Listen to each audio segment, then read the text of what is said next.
നമസ്കാരം, സമയ മലയാളത്തിലേക്ക് സ്വാഗതം. ക്രിക്കറ്റ് ലോകത്ത് നിന്ന് വളരെ പ്രധാനപ്പെട്ട ഒപ്പം ആരാധകർക്ക് ഏറെ ആവേശം നൽകുന്ന ഒരു വാർത്തയാണ് ഇപ്പോൾ പുറത്തു വന്നിരിക്കുന്നത്.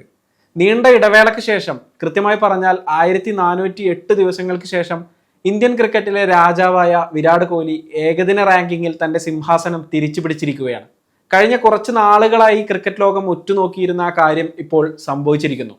ഏറ്റവും പുതിയ ICC ഏകദിന റാങ്കിംഗ് പ്രകാരം വിരാട് കോഹ്ലി ലോകത്തിലെ നമ്പർ 1 ബാറ്ററായി മാറിയിരിക്കുകയാണ്.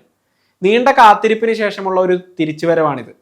ഇന്ത്യൻ ക്രിക്കറ്റിൽ കഴിഞ്ഞ കുറച്ച് നാളുകളായി രോഹിത് ശർമ്മയും വിരാട് കോഹ്ലിയും തമ്മിൽ നടക്കുന്ന ആരോഗ്യകരമായ മത്സരം നാം എല്ലാവരും കാണുന്നതാണ്.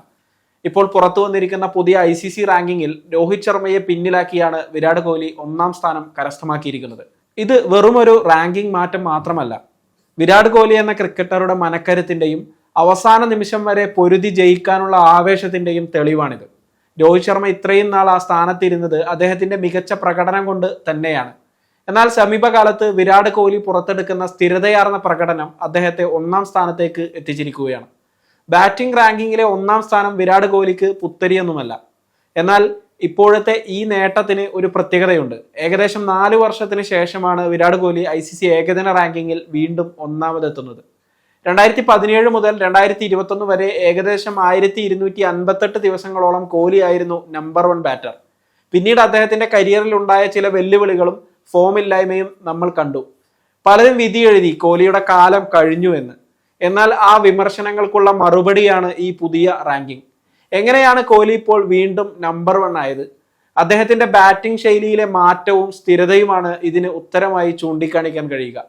അടുത്ത കാലത്തായി നടന്ന ഏകദിന പരമ്പരകളിൽ കോഹ്ലിയുടെ ബാറ്റിംഗ് പ്രകടനം ഇന്ത്യയെ സംബന്ധിച്ച് വളരെ നിർണായകമായിരുന്നു.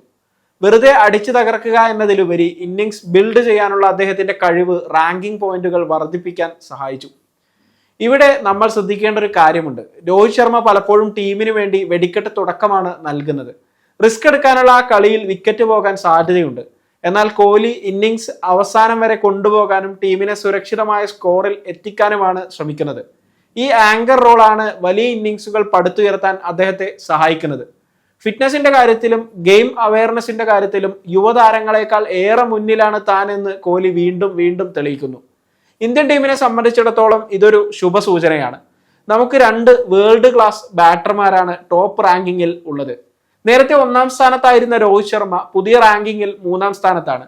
ന്യൂസിലാൻഡിനായി ആദ്യ ഏകദിന മത്സരത്തിൽ മികച്ച പ്രകടനം നടത്തിയ ഡാരൽ മിച്ചലാണ് റാങ്കിങ്ങിൽ 2ാം സ്ഥാനത്ത്. വിരാട് കോഹ്ലിയുടെ തിരിച്ചുവരവിനെ നിങ്ങൾ എങ്ങനെ കാണുന്നു? വരും മത്സരങ്ങളിലും അദ്ദേഹത്തിന് ഈ പ്രകടനം നിലനിർത്താൻ സാധിക്കുമോ? അതോ രോഹിത് ശർമ്മ വീണ്ടും 1ാം സ്ഥാനത്ത് എത്തുമോ? നിങ്ങളുടെ അഭിപ്രായങ്ങൾ താഴെ കമന്റായി രേഖപ്പെടുത്തും. കൃത്യമായ ക്രിക്കറ്റ് വാർത്തകൾക്കും വിശകലനങ്ങൾക്കുമായി സമയം മലയാളം ചാനൽ സബ്സ്ക്രൈബ് ചെയ്യൂ.